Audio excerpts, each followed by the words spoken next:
May gagawin ka ba ngayong gabi?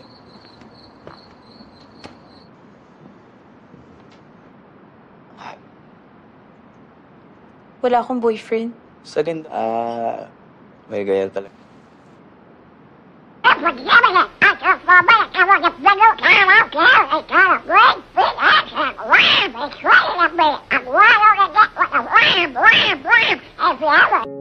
Cerita dimulai dengan memperlihatkan seorang pemuda bernama Nico, seorang model amatir yang sedang mengikuti proses casting untuk menjadi bintang iklan.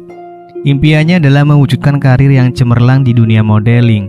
Setelah audisi, Nico berusaha mencari tempat tinggal yang dekat dengan kantor agensi tersebut untuk memudahkan perjalanannya.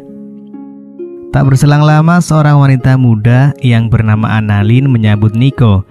Dia merasa terkejut karena Annalyn, sang pemilik kos, ternyata masih sangat cantik dan menawan. Suasana hati Nico merasa bahagia karena selain mencari kesempatan karir, ia juga tak bisa mengabaikan daya tarik Annalyn yang membuatnya merasa gugup dan terpesona.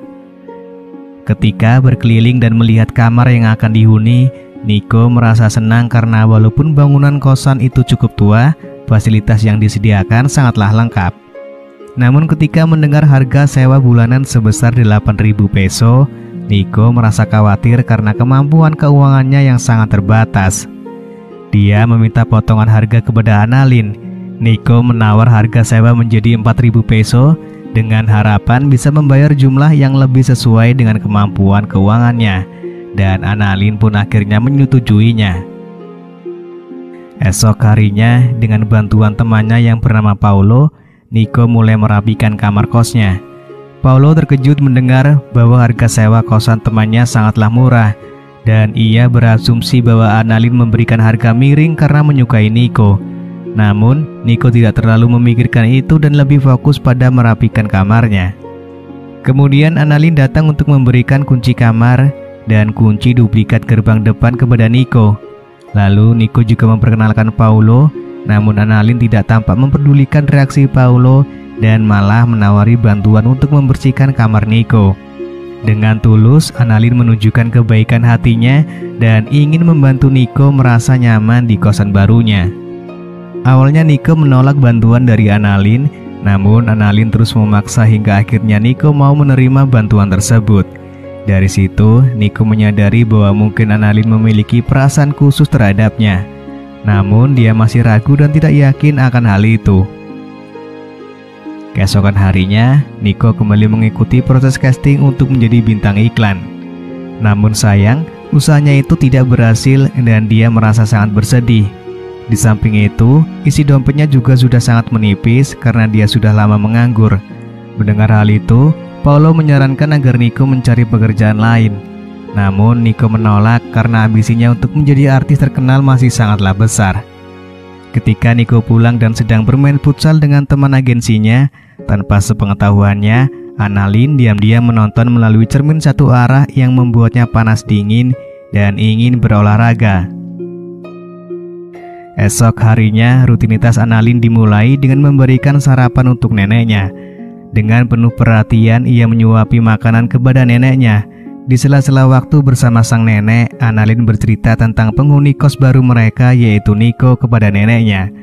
Nenek yang tak berdaya hanya bisa terdiam dan raut wajahnya terlihat tidak bersahabat, seperti ada sesuatu yang janggal, namun sang nenek tidak mampu berbuat apa-apa. Di tempat yang berbeda, Nico dan Paulo kembali melakukan casting untuk menjadi bintang iklan. Mereka berusaha dengan gigih, namun sayangnya mereka kembali gagal dalam seleksi tersebut. Setibanya di kosan, Nico tak sengaja bertemu dengan Annalyn di depan pintu kamar mandi umum. Karena baju-bajunya sudah terpakai semua untuk casting, Nico pun bertanya tentang tempat laundry terdekat. Annalyn dengan ramah menawarkan untuk membantu mencucikan pakaian kotor Nico. Awalnya Nico menolak karena merasa sudah banyak meminta bantuan dari Annalyn. Namun karena esok pagi ada casting penting, akhirnya Nico menerima tawaran Annalyn. Tak berselang lama Nico menerima telepon dari pacarnya yang bekerja di luar negeri. Pacarnya memberitahu bahwa dia sudah mengirimkan sejumlah uang bulanan dan menawari Nico sebuah pekerjaan. Namun Niko menolak tawaran tersebut karena pekerjaan itu tidak sesuai dengan jiwa seninya. Pacarnya merasa khawatir dengan masa depan Niko karena selama ini Niko belum pernah lolos dalam panggilan syuting meski sudah mengikuti casting selama sekian lama. Niko menjadi emosi karena merasa diremehkan oleh pacarnya sendiri. Pacarnya meminta maaf dan berjanji untuk pulang ke Filipina pada minggu depan untuk menemui Niko. Namun bukannya senang, Niko justru tidak merasa bahagia dengan kehadiran pacarnya tersebut.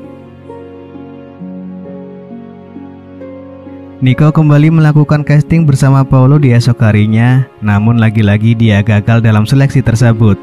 Melihat temannya bersedih, Paulo mengajaknya untuk minum-minum bersama untuk menghibur Niko.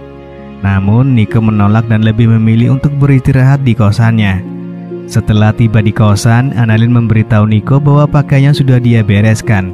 Sebagai ucapan terima kasih, Niko lalu menawari Annalyn sebuah minuman sebagai balasannya. Lalu saat Niko mengajaknya untuk bermain futsal, tiba-tiba Annalyn kabur dan meninggalkan tempat tersebut. Merasa malu dengan aksinya tadi malam, pagi harinya Niko menemui Annalyn kembali dan meminta maaf atas apa yang terjadi. Annalyn hanya tersenyum tanpa mengucapkan sepatah kata pun. Niko mencoba mengalihkan topik pembicaraan dengan menanyakan tentang foto-foto yang terpajang di dinding dapur. Annalyn pun menceritakan bahwa orang tuanya telah meninggal saat dia masih kecil dan nenek baptisnya yang bernama Esther yang merawatnya. Namun karena nenek Esther jatuh dari tangga dan menjadi lumpuh, Annalyn mengambil alih dan mengelola rumah tersebut untuk dijadikan kos khusus para pria. Ketika Annalyn bertanya tentang keluarga Niko, Niko bercerita bahwa dia masih memiliki orang tua, namun hubungannya kurang harmonis. Orang tuanya selalu membanggakan anak tertua mereka yang menjadi seorang arsitek dan mengucilkan Niko karena dianggap anak bermasalah. Oleh karena itu, Niko menolak pekerjaan yang biasa saja dan berambisi kuat untuk menjadi seorang artis terkenal demi membuktikan diri kepada orang tuanya. Setelah itu, Niko menggambar bunga mawar hitam di tangan Annalyn sebagai ucapan terima kasih atas kebaikannya selama ini. Saat itulah, tiba-tiba Annalyn memberikan kecupan kepada Niko yang membuatnya terkejut dan langsung pergi dari tempat tersebut. Merasa perhatiannya diabaikan, Annalyn pun merasa emosi dan emosinya semakin memuncak ketika dia melihat Niko bermain futsal dengan orang lain melalui cermin satu arah di kamarnya. Dalam kekesalannya, Annalyn curhat kepada neneknya mengenai kejadian semalam, di mana Niko mengakui menyukainya, namun hari ini justru dia bermain futsal dengan orang lain. Esok harinya, Annalyn menemui Niko untuk mencari tahu dengan siapa Niko semalam bermain futsal. Annalyn merasa patah hati dan dia mencurahkan kekesalannya kepada Niko.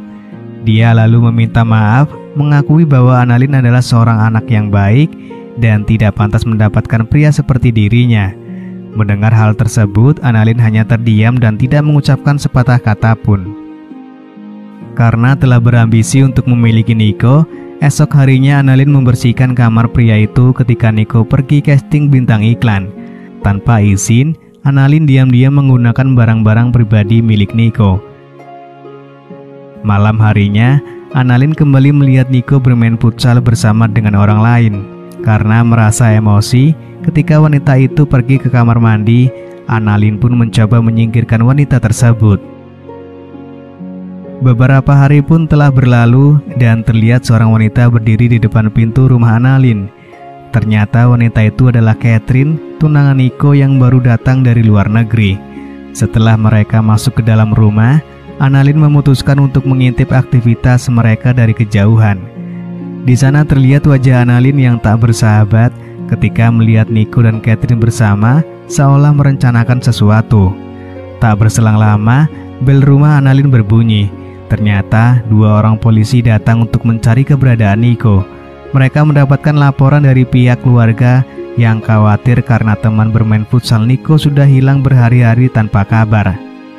Annalyn yang merasa takut aksinya ketahuan, ia pun berbohong kepada polisi bahwa Niko sedang tidak ada di rumah. Polisi pun pergi dengan janji akan kembali dalam waktu dekat.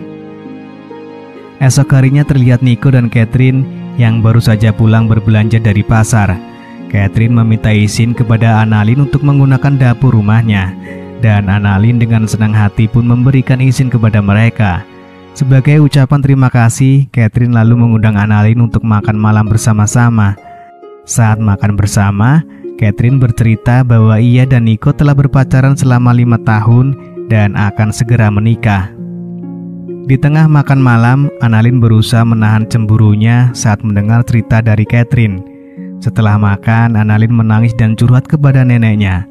Ia merasa ditipu oleh Nico karena ia tidak pernah bercerita bahwa sudah memiliki tunangan. Sang nenek pun merasa panik mendengar curhatan hati Annalyn, khawatir jika Nico dan Catherine akan mengalami hal yang sama seperti dirinya di masa lalu. Keesokan harinya, Annalyn dengan sengaja mematikan aliran listrik di rumah dan meminta tolong kepada Catherine untuk memeriksa keadaan neneknya yang sedang sakit.